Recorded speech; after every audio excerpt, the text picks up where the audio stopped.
Olá, eu assisti um vídeo do Satélite 9, um canal do YouTube que eu gosto bastante. E assim como vocês estão vendo aí no comentário, no print aí que eu tirei, eu pedi ele pra mim postar o vídeo dele aqui no meu canal também, né? Porque eu achei muito interessante e então eu gostaria que vocês assistissem também. E o link do canal dele tá na descrição, passem. Olá, tudo bem com você? Eu sou Caio Oliveira e seja bem-vindos ao Satélite 9. Hoje eu trago para você um documentário muito interessante sobre os Anunnakis. Eu tenho o livro em PDF, o livro Perdido de Enki, que eu vou deixar aqui na descrição para você. Mas, como eu sei que tem muita gente que não gosta de ler, em breve eu posto um vídeo aí com o resumo do livro. Bom, agora fique com o documentário que está muito 10 e deixe os seus comentários para que nós possamos trocar ideias aí sobre o tema. O que Moisés encontrou no Monte Sinai? Foi Deus? Ou foi alguém? Ou alguma outra coisa? Deus é claramente uma entidade que não é desta terra. E por definição, um extraterrestre. De onde é que ele vem? Nós precisamos reconhecer que quando os antigos estão falando de Deus, não há outro termo que nós possamos usar para descrever essas experiências, a não ser como extraterrestre. Nos textos antigos da Suméria, existem descrições de seres que desceram dos céus e que se chamavam Anunnakis. A palavra Anunnaki significa aqueles que vieram dos céus. Ela diz, literalmente, que esses seres desceram dos céus em veículos voadores. E nós encontramos descrições e também imagens dos Anunnakis. E podemos vê-los em estátuas e em gravações. E é mesmo muito interessante ver que esses seres parecem ser viajantes espaciais modernos com trajes estranhos. Alguns usam relógios de pulso, eles vestem botas e capacetes, mas, acima de tudo, asas. E sempre foram descritos ou retratados flutuando acima de todas as pessoas comuns. Então, a pergunta é, quem eram os Anunnakis? De acordo com a hipótese do astronauta antigo, eles eram viajantes espaciais que visitaram a Terra num passado remoto. Para mim, quando eu leio o Gênesis, é exatamente a ideia de uma visitação extraterrestre. Tenho certeza de que há um Deus, não há dúvida disso, que há um poder superior. Mas em algum ponto da história, extraterrestres vieram a este planeta, nos criaram, talvez até terraformaram o planeta para que fosse adaptável à vida. Quando lemos os mitos de criação pelo mundo, uma das coisas que encontramos em todas essas histórias é a ideia de que os deuses buscaram criar um ambiente estável na Terra. A história do Gênesis pode ser vista como um guia passo a passo da terraformação da Terra. No primeiro dia, Deus e os deuses criaram o universo. No segundo dia, os deuses criaram o firmamento. Isso é descrito como uma cúpula ou uma fronteira separando o céu da terra. Depois veio o aparecimento das plantas e dos animais e mais tarde dos seres humanos. Eu sempre disse que a Terra é um planeta de experimentação. É bem possível que os alienígenas decidiram que, com o fim de limpar o planeta, eles precisavam de uma coisa de uma enorme magnitude, como o dilúvio de que a Bíblia fala. O dilúvio teve como fim principalmente erradicar as pessoas que estavam no planeta naquela época. Bom, Deus podia ser um extraterrestre, podia ter criado o dilúvio. É muito possível, é muito provável que, com o fim de erradicar uma espécie que eles podem ter alterado geneticamente e se equivocado, eles precisaram se livrar dela e começar tudo de novo. De fato, Jesus disse, a casa do meu pai tem muitas moradas.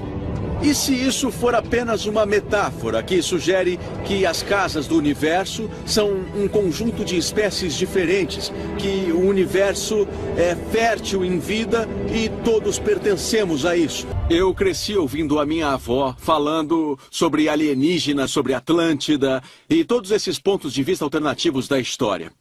Essa era a conversa na hora do jantar na minha casa. Isso significa que a criação é ainda mais magnífica do que nos disseram. Porque o divino está permeado através de todo o universo, não só no planeta Terra. Eu acho que é possível que alienígenas antigos tenham visitado o nosso planeta, porque para nós céticos tudo mudou.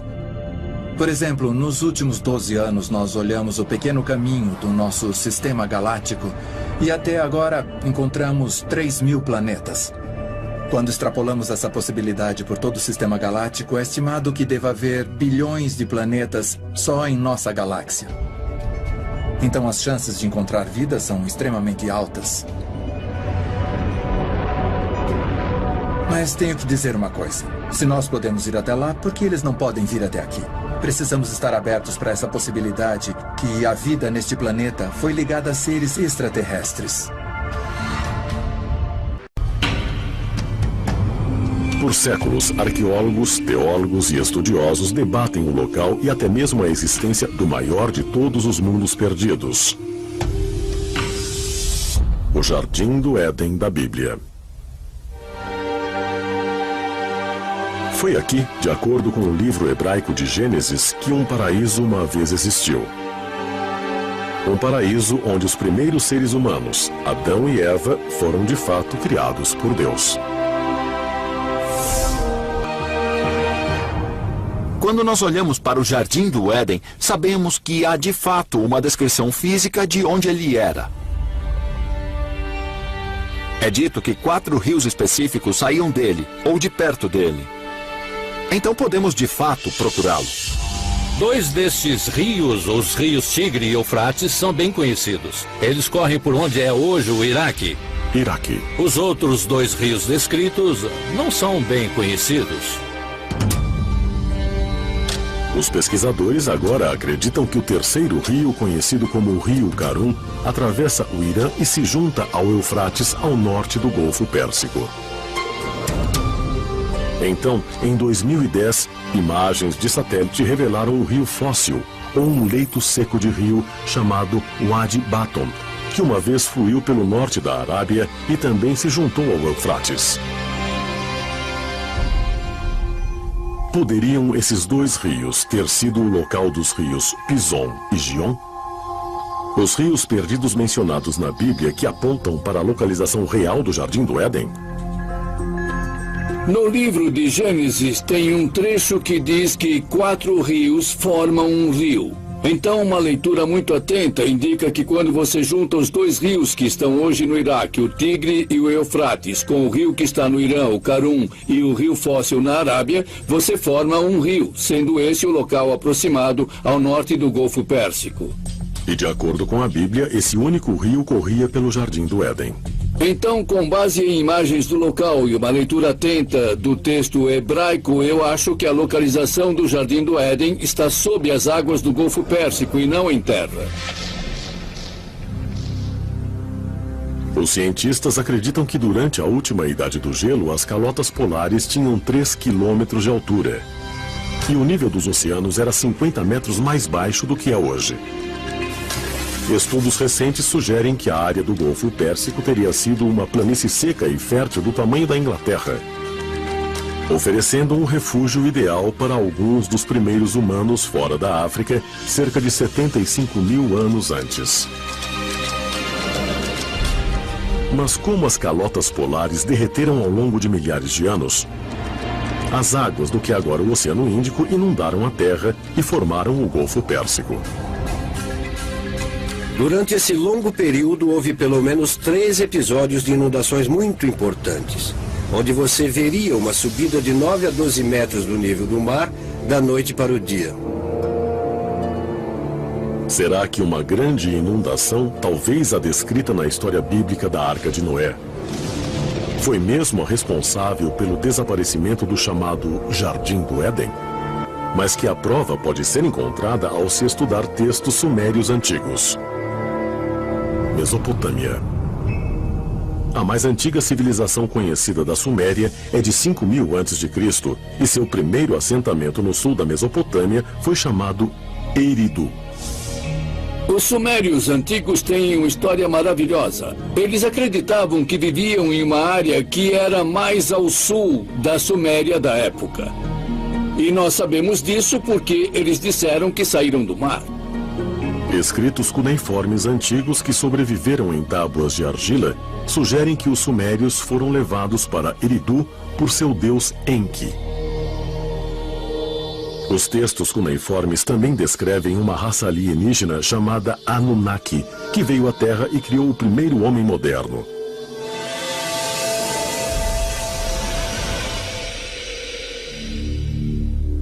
Adão, em sumério ou num sumério bem antigo, significa um pequeno povoado rural.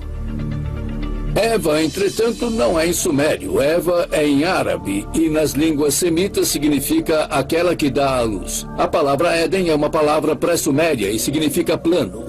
Os relatos sumérios podem se referir a um tempo mais antigo. E a uma planície fértil distante, agora perdida sob as águas do Golfo Pérsico. A pergunta é esta: o Jardim do Éden era algum tipo de laboratório onde certas coisas foram criadas por cientistas antigos da época? E se a humanidade foi criada em um Jardim do Éden, então é claro que quem estava criando isso não era um ser humano, era outra coisa. Então é possível que o Jardim do Éden estivesse localizado aqui no planeta Terra? Sim. Mas era uma localização geográfica específica?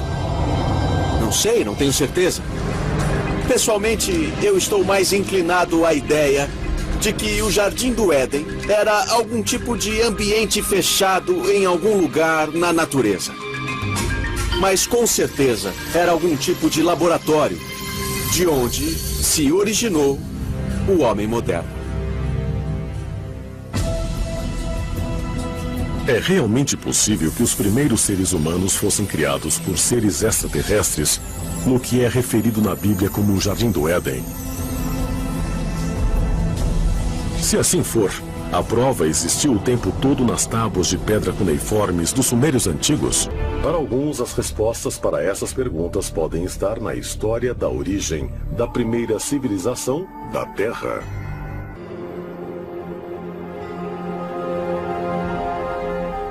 Mossul, Iraque, 1849. Durante a escavação da cidade bíblica de Nínive, uma equipe liderada pelo eminente arqueólogo britânico Austin Henry Layard descobriu as ruínas de Assurbanipal, a antiga biblioteca assíria. Entre as inestimáveis relíquias, Layard encontrou uma série de tábuas em caracteres cuneiformes chamadas Enuma Elish, ou as 7 tábuas da criação.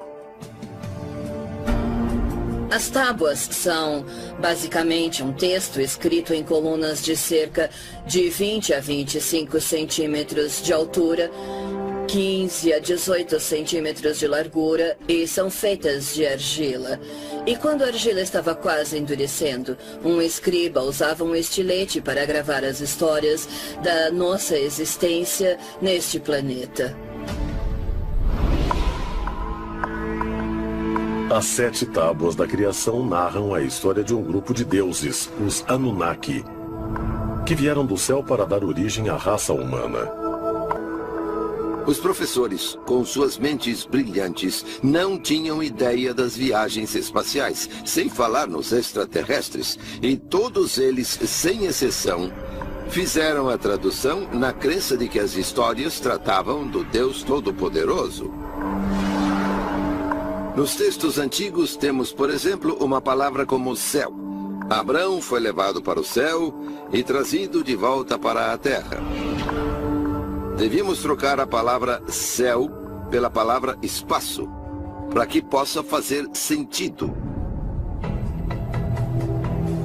A partir do que dizem ser uma tradução mais correta desse mito da origem, segundo pesquisadores, os sumérios tinham vários mitos envolvendo o planeta Marte, como o de que os Anunnaki usaram Marte como base para vir para a Terra.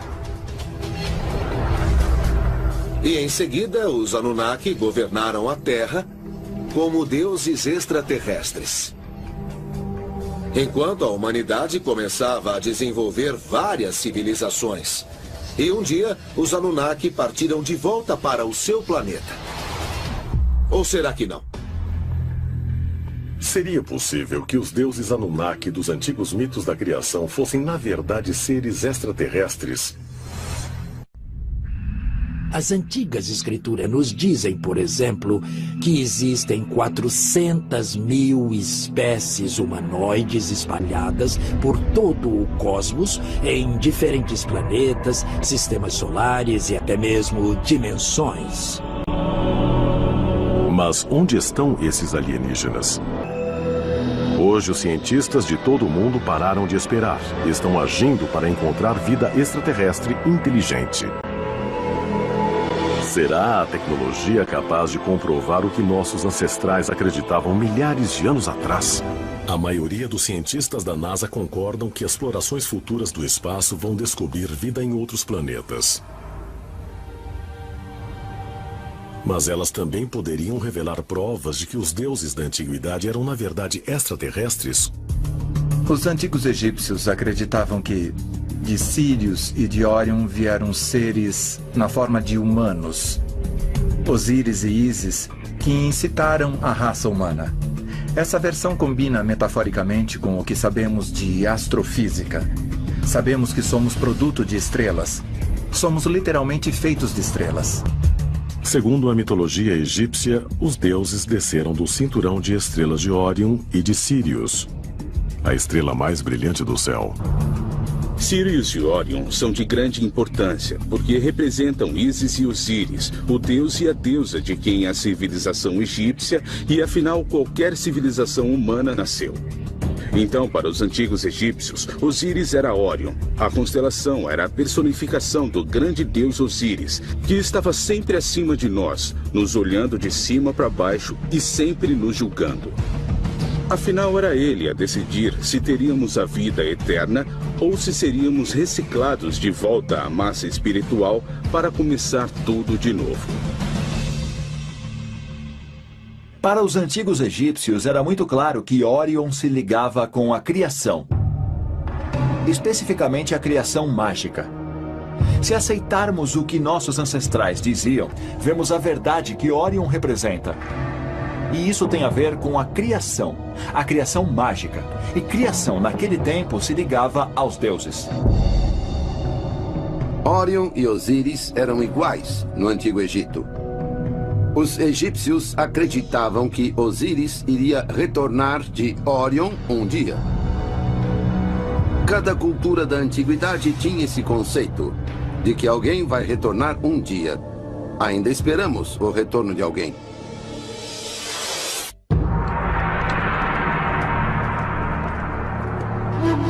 Norte do Iraque, 1849.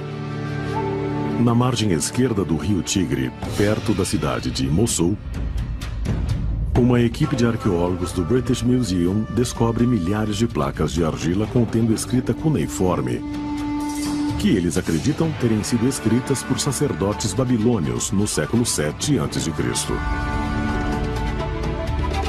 Entre as placas encontradas estavam duas misteriosas relíquias que se tornaram conhecidas como catálogos babilônicos das estrelas. Segundo traduções do antigo texto, essas placas descrevem o exato movimento de vários corpos celestes, hoje conhecidos como o Zodíaco. Sabemos muito da história da Babilônia por causa dessas escavações e de terem também decifrado muitas das placas com textos cuneiformes. São textos impregnados de uma visão religiosa da vida e, intrínseco à religião deles, estava a devoção a deuses dos planetas e das várias constelações. Isso é o que se chama de religião cósmica. Segundo alguns pesquisadores, as placas de argila são a prova de que a antiga civilização babilônica recebeu conhecimento celeste de viajantes estelares. Os catálogos babilônicos das estrelas são uma interessante coleção de informações com acuradas fórmulas matemáticas, distâncias entre planetas, conhecimentos esotéricos que uma civilização primitiva realmente não poderia ter. Isso levanta a questão de como obtiveram essas informações e para que as utilizaram. Teriam sido dadas a eles por extraterrestres que eles tomaram por deuses?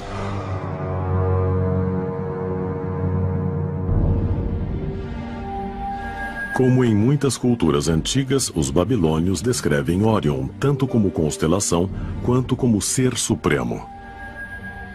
Nos escritos deles, Órion é chamado de o leal pastor dos céus e o Deus-chefe de reinos celestes. Seriam esses registros mais uma prova que liga o homem a seres extraterrestres?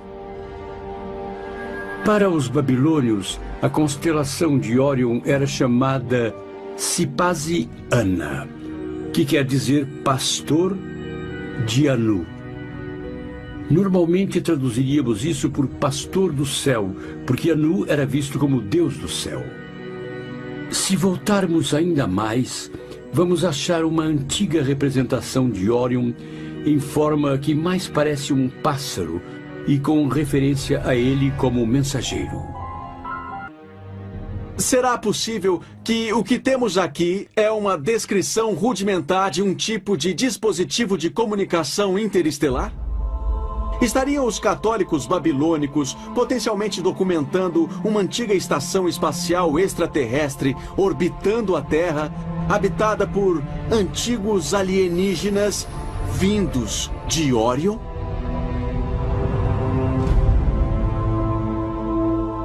Será possível que os deuses babilônios fossem, na verdade, mensageiros extraterrestres de Órion?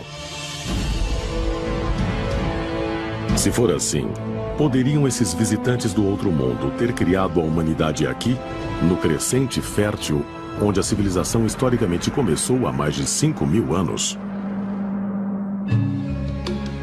Os babilônios tinham uma forte tradição das origens do ser humano. Havia algumas variações, mas o princípio básico que se acha entre os babilônios é que os deuses queriam dormir muito, queriam comer muito e que ficavam cansados de cuidar da agricultura e de terem de cozinhar. Então criaram um grupo de seres inferiores, os seres humanos, para cuidarem da agricultura e das coisas para eles. Foi na Mesopotâmia que se deu a aurora da civilização.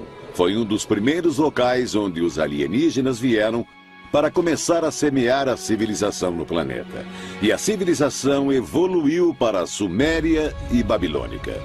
Se olharmos os hieróglifos sumérios, os hieróglifos egípcios, a história dos maias, se olharmos essas culturas, o que veremos será a mesma história contada de modos diferentes e em linguagem diferente.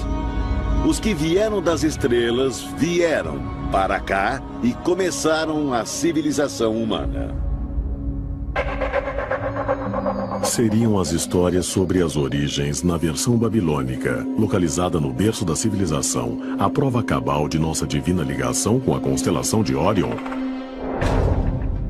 Se for assim, haveria uma razão profunda para as estrelas do cinturão de Órion se localizarem sobre o ventre, o lugar simbolicamente ligado à origem humana. Muitas culturas antigas apontam para o cinturão de Órion como um portal da vida. Os maias, os egípcios e várias culturas diferentes parecem se referir à origem da vida e ao fim da vida sendo transferidas ou passando pelo cinturão de Órion. Haveria um tipo de semeadura da vida aqui na Terra e uma conexão com a constelação de Órion. Parece que havia uma consciência geral nos povos da antiguidade. Um sentido de que Órion estaria no coração de nossa galáxia. A próxima pergunta que nós devemos tentar responder é esta. É possível que esse lugar, que é nascedouro de estrelas, também nos permita estabelecer algum tipo de conexão com outras criaturas inteligentes de fora desse universo? Considerando que a nebulosa de Órion é um nascedouro de estrelas, seria possível o cinturão de Órion literalmente marcar o lugar na galáxia onde a vida da Terra começou? E se viemos de Órion, como sugerem algumas culturas antigas, haveria algum meio de fazer nossos criadores extraterrestres voltarem?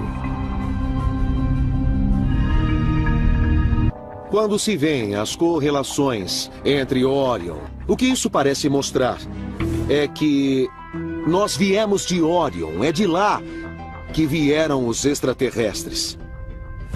E se nós tivermos de ir a Órion, o que acharíamos lá provavelmente seria um planeta muito, muito similar à Terra.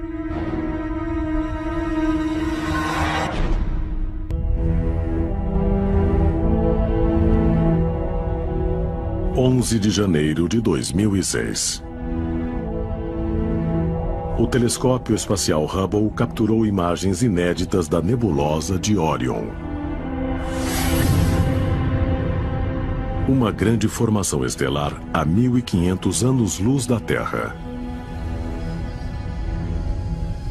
A foto panorâmica revelou mais de 3.000 estrelas em vários estágios de vida e deu aos pesquisadores nova compreensão da formação de objetos celestes e sistemas planetários.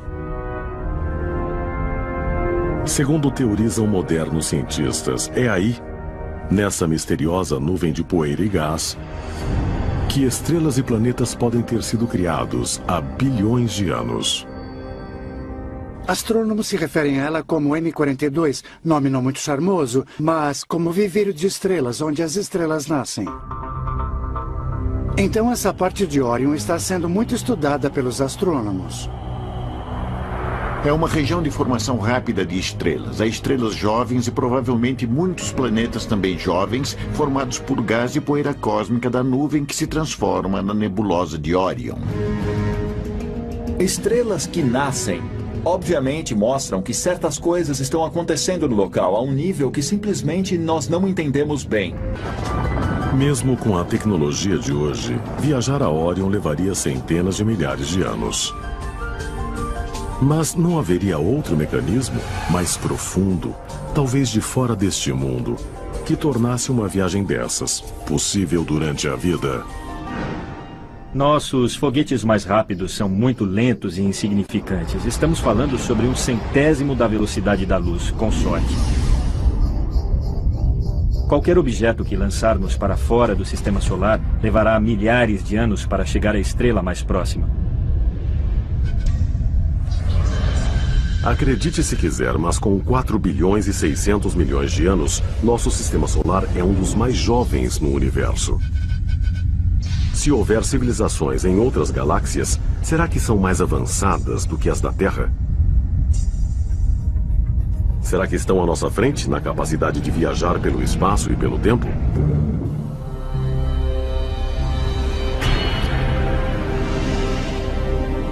Eu acredito na viagem no tempo. Acho que nada vai ser impossível para nós no futuro. Mesmo o que achamos uma loucura total vai acontecer. O que quer que os humanos venham a pensar, calcular e até fantasiar, um dia vai se tornar realidade. Às vezes eu me pergunto se esses OVNIs não são de viajantes do tempo, da nossa própria espécie do futuro. E se for assim, como chegaremos lá? E o que ou quem vamos encontrar quando chegarmos? Talvez um dia desvendemos o mistério de Órion e revelemos nossa origem celeste por nós mesmos.